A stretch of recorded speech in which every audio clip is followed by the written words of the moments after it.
Oh, okay, so we're continuing our book Among the Farmyard People that we started the other day by Clara Dillingham Pierson. And the story we're going to read out of this book today is called The Story the Swallow Didn't Tell. Listen, said the Nigh-Ox, don't you hear some friends coming? The Off-Ox raised his head from the grass and stopped to brush away a fly, for you could never, for you never could hurry either of the brothers.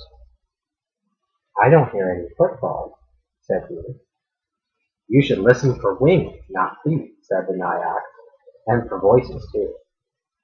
Even as he spoke, there floated down from the clear air overhead a soft tittle, ittle, ittle, ee, as though some bird were laughing for happiness.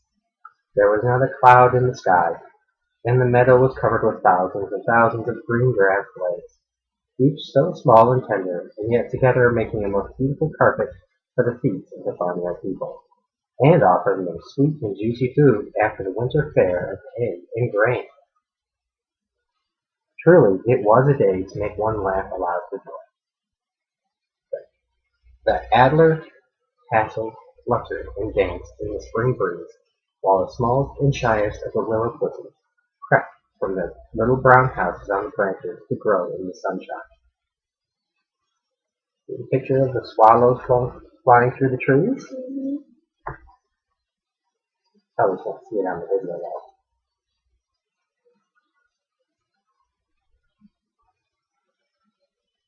though. Tittle, ittle, ittle, ee, tittle, ittle, ittle, ee, and this time it was louder and clearer than before. The swallows, cried the oxen to each other. Then they straightened their strong necks and bellowed to the horses, who were drawing the plow in the field beyond. The swallows are coming! As soon as the horses reached the end of the furrow and could rest a minute, they tossed their heads and whinnied with delight. Then they looked around at the farmer, and wished that he knew enough of the farmyard language to understand what they wanted to tell him. They knew he would be glad to hear of their friend's return, for had they not seen him pick up a young swallow one day and put him in a safer place? Tittle, ittle, ittle, ee! There was a sudden darkening of the sky above their heads, a whir of many wings, a chattering of laughing and soft voices, and the swallows had come. Perched on the ridge-pole of the big vine, they rested and visited and heard all the news.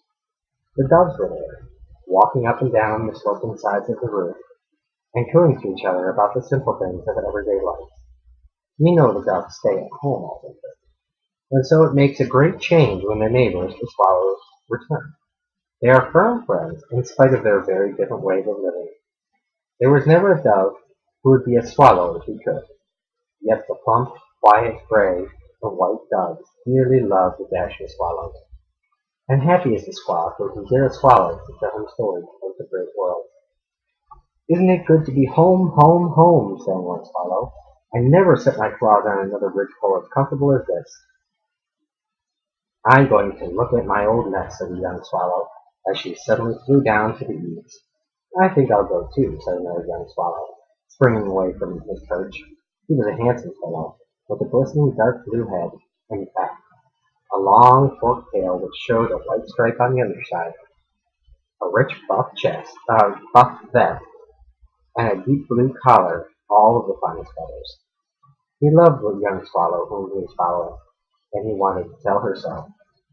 There is the nest where I was hatched, she said. Would you think I was ever crowded in there with 5 brothers and sisters?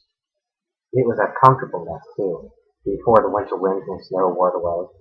I wonder how it would seem to be a fledgling again. She snuggled down in the old nest until he could see only her forked tail and her dainty head over the edge. Her vest was quite heavy, and the only light feathers that showed were the reddish buff ones on her open face. These were not so bright as his, but still she was beautiful to him. He loved every feather on her body. I don't want you to be a fledgling again, he cried. I want you to help me make a home under the eaves, a lovely little nest of mud and straw, where you can rest as you are now doing, while I bring food to you. Will you?" "Yes," she cried, "tittle, ittle, ittle, dee. Oh, tittle, ittle, ittle, dee." And she flew far up into the blue sky while he followed her, twittering and singing. "Where are those young people going?" said an old swallow. "I should think they had flown far enough for today without circling around for the fun of it." "Don't you remember the days when you were young?" said the swallow next to him. "When I was young," he answered. "My dear, I am young now. I shall always be young in the springtime. I shall never be old except when I am molting." Just then a family of doves came pattering over the roof, swaying their heads at every step. "We are so glad to see you back," said the father. "We had a long, cold winter, and we thought often of you." "A very cold winter," cooed the plump little wife. "Tell me a story," said the young dove, their son.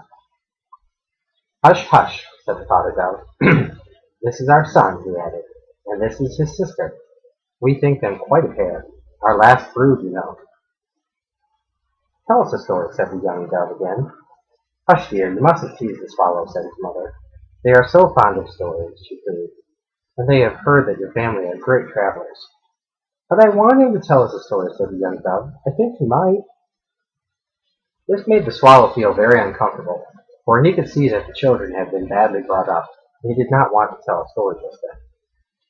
"Perhaps you would like to hear about our journey south," said he. "Last fall, when the maples began to show red and yellow leaves among the trees, we felt like flying away. It was quite warm weather, and the forest birds were still here. But when we feel like flying south, we always begin to get ready."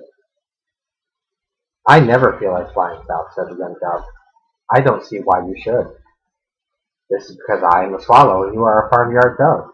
We talked about it to each other, and one day we were ready to start. We all had our new feathers and felt strong and well. We started out together, but the young birds and their mothers could not keep up with the rest, so we went on ahead." "Ahead of whom?" said the young dove, who had been preening his feathers when he should have been listening. "Ahead of the mothers and their fledglings. We flew over farms where there were doves like you, over rivers where the wild ducks were feeding by the shore, and over towns where crowds of boys and girls were going into large buildings, while on top of these buildings were large bells singing, 'Ding dong, ding dong, ding dong.'" "I don't think that was a very pretty song," said the young dove. "Hush," said his mother. "You mustn't interrupt the swallow." "And at last we came to a great lake," said the swallow. "It was so great that when we had flown over it for a little while, we could not see land at all, and our eyes would not tell us which way to go.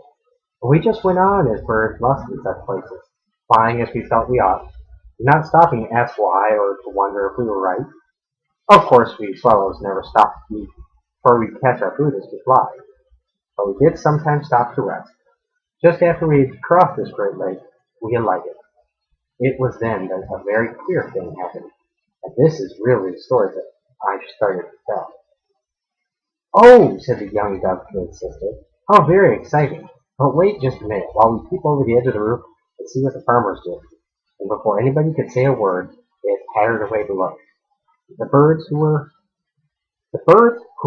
there say that the swallow seemed quite disgusted, and surely nobody could blame him if he did. "You must excuse me," cooed their mother. "They are really hardly more than squabs yet, and I can't bear to speak severely to them. I'm sure they didn't mean to be rude." "Certainly, certainly," said the swallow. "I will excuse them, and you must excuse me.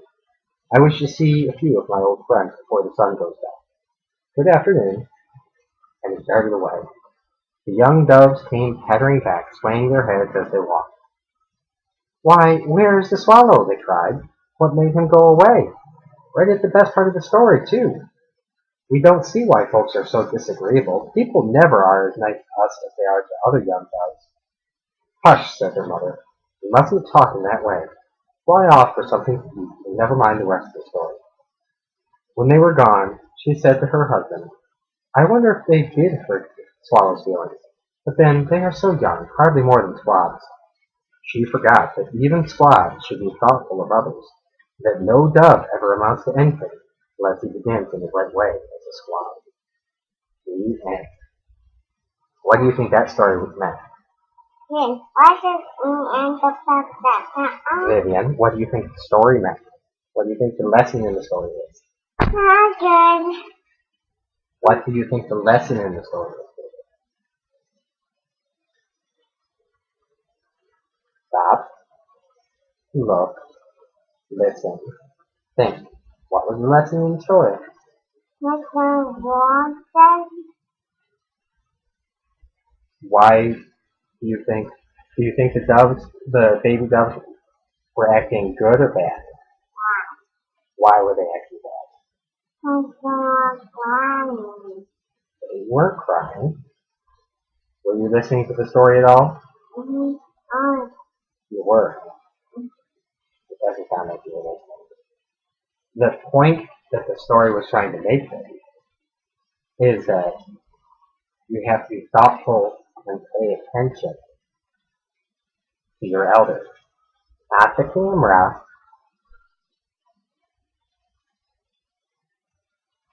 No. Vivian. Vivian. Not the camera. That's the point of the story. The point of the story is to teach you that to be raised right, you don't focus on you. You focus on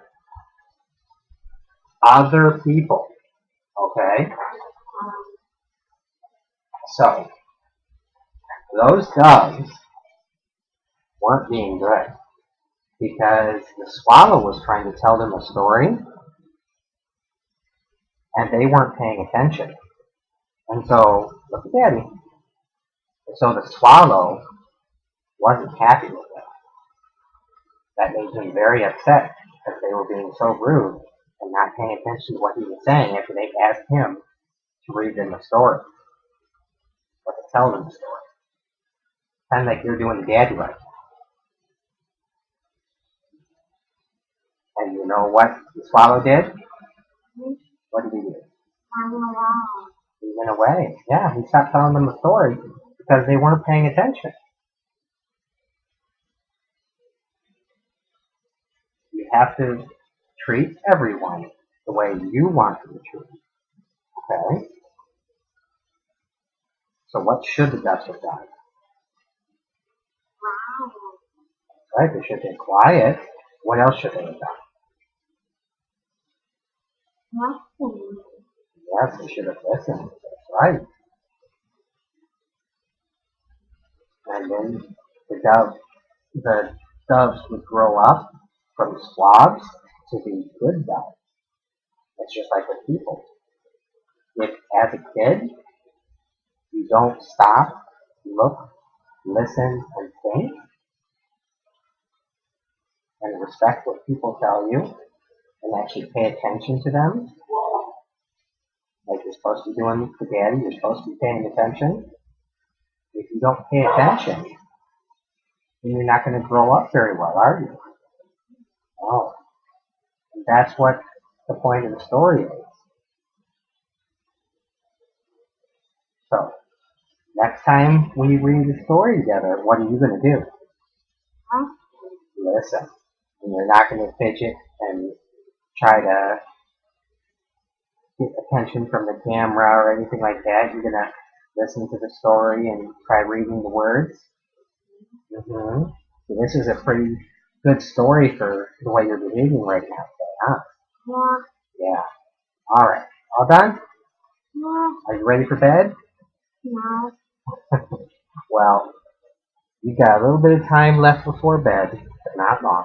You want to say bye to everybody? Bye.